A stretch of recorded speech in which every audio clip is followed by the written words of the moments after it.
Hi guys, Matt here from F&M Blades. So we've just, last night I finished heat treating process on our latest batch of knives for Sydney Knife Show. It came out really well, but heat treating can be a fairly stressful event both for the knife and the knife maker, and we all get a little bit bent out of shape sometimes, and that's no exception here. This 1084 hard high carbon steel that we're using is an excellent blade steel.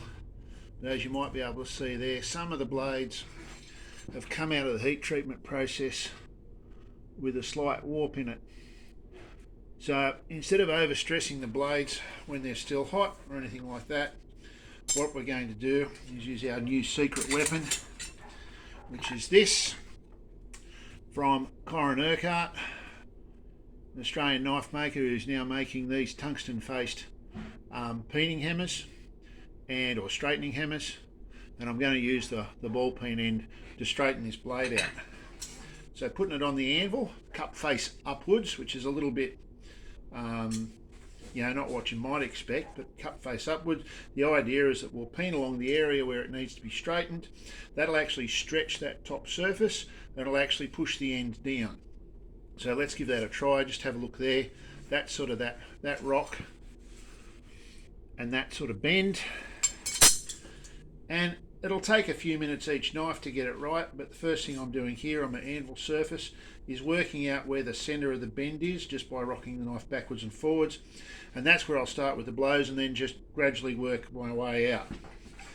Now, these blades have been both hardened and tempered. You wouldn't try this on just a hardened blade, but I also find that if you hold one end of the knife, you can actually tell when the knife's actually sitting properly on the anvil, because it doesn't jump. So if you hold it and you're sort of hitting the blade where it's not on the anvil, you can feel it through the end. So just so I can hear and feel it there that it's actually sitting on the anvil properly. And I'm just moving away from that central bit, that central area. I normally start off with fairly soft blows, and then as the blade starts to react, you can sort of hit a little bit harder as the blade starts to react. And what you'll do then is when you rock the blade, you'll see that the bends move slightly. So you'll actually move the sort of the centre point of your blows, working both from the centre of the bend outwards. Seems to be the go. I'm certainly no expert, but I will be by the time I finish doing these. Terrific product, really well made. If you check out, get on your search engine, Niroc, Niroc, Knockometers. Creative name, we're not sure why. Someone came up with it. It's got a range of different hammers with different types of faces, including flat, ball peens of different sizes, and straight peens as well. So you can get any combination. And they're all custom made here in Sydney to order and available through Corin's website. Now you can see there now, there's very little rock left in that.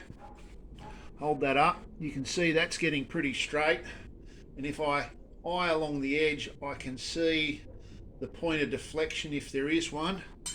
And we're back now here into the handle, and because this is going to be covered by the handle scales, I can go a little bit harder on this because I'm not worried about over-denting the surface. But because you're using a lot of small blades, you're not actually damaging the surface any more deeply than's going to be removed when I'm taking the oxide scale off in the final finish of the blade anyway. So over both sides, I've just overdone that slightly, and the centre's now back in here.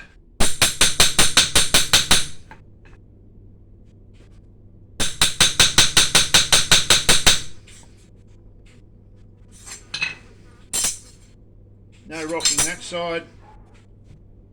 No rocking that side. Eyeball along the blade. That looks pretty good. If there was any sort of twist in it too, location of where you do the, one side you do high and back, the other side you do low and forward, and that can potentially take a twist out as well. But there's that blade now. So thanks to the Niroc knockometers, we don't have to risk breaking that blade. We do very little damage to the surface. Great little tool. If you don't already have one, get yourself one.